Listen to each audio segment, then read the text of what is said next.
Welcome to the JAMODI podcast, where we interview coaches and leaders to find out not just what they do, but how they do what they do. Becoming the best version of ourselves is JAMODI, just a matter of doing it. What's the best thing that you borrowed lately? Well, I was thinking about this, and I think because I've used it so much this year already, it's a drill that actually I've always admired Villanova's footwork and just the way that their guards are so good at getting in the paint and pivoting and shot faking. Yeah. And so my assistant coach this year, Jody Bass, who has quite a bit of experience. I did not know Coach Bass was with you. Yeah, he's That's my big time. him and Rick Whitmer are my two assistants. So I got some firepower there on the bench. And so he sent me a link just from, I think it was from the coach's toolbox. And I clicked on the video, and it was Villanova shot fake drill. And it was a video of them demonstrating. It wasn't Villanova, it was another college doing it in a clinic. But that's something that we've used because it works on first step, it works on catching ready to shoot. For first step, getting into the paint, jumps, shot fakes, and then pivoting and passing out, and filling in behind, and all the things that we want our guys to do. But sometimes I think we neglect it. We want them to do it, but we don't drill it. And so Yeah. this drill does all of it. It's got a little bit of thinking involved too, of where you rotate to each time. So I like it to start practice even before we stretch, just to maybe even go 75%, make sure their footwork's great. I always tell them, it doesn't matter if you didn't travel, if it looks like a travel, it's a travel. So we just try to make sure that their footwork is great and that they're not getting called for travels and those silly turnovers. So Yep. I've used that a lot, and I literally just put that in this year, and it's been great. We describe it a little bit of the organization and maybe the patterns that you go through. Yeah, basically there's a coach at the top with a ball. There's a guy in the corner, and then there's a line up top. And the first guy penetrates, and he's going to kick, and then jump stop, shot fake. You can mix it up where you have them shot fake or you have them just jump stop and pivot. You can obviously have them do different things, but then he fills the other corner, and then that second guy drives, kicks, and then there's eventually the guy will drive, kick back to the next guy in line, and then he goes. And so it's just a continual drill. The coach eventually hits the next guy, and then he's going. So there's I guess you'll make 3 passes, and then you become the shooter. And usually the shooter is we either catch and shoot 3, or we have that guy drive and shot fake and then do a step through or some sort of finish at the rim. So you're getting basically 3 drives and then a shot at the end.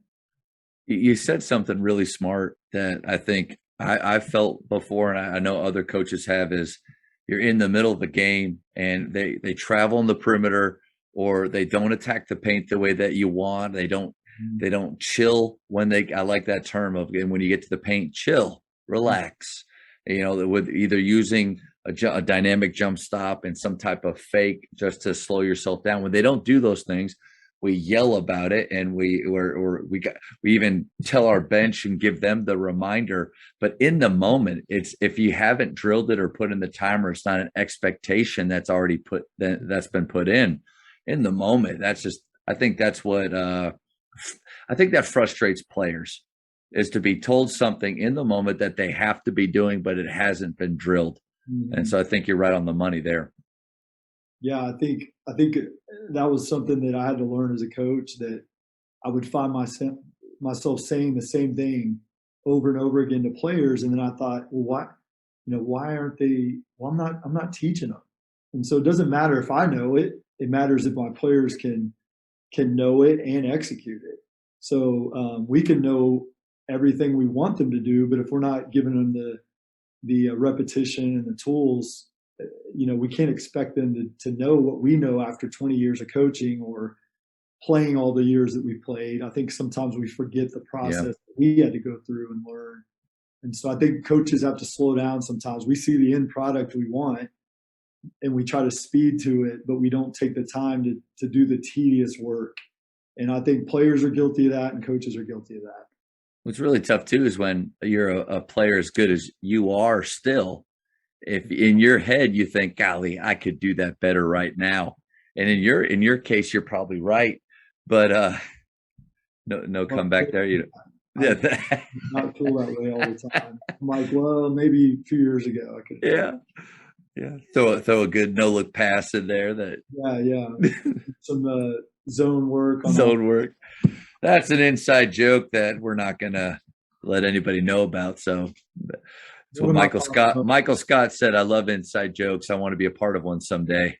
Yeah. And but you know, I think we got to be careful or be mindful of our drill selection as coaches, like what we choose to put into our practice plan. Because, you know, if you're not an offense that really values getting to the paint, and like what Villanova does is they don't just jump stop there, they also Barkley, and they turn and they keep their dribble alive, and they have the spacing around the perimeter that really like encourages that. So that drill wouldn't really work, or I wouldn't find a lot of value in that. But like looking at my old practice plans, how many things that I have in them that look great, saw it at a clinic, the video is awesome, play at a college and a coach that I love to watch, but it really doesn't it doesn't apply. Like we don't shoot off of curls ever.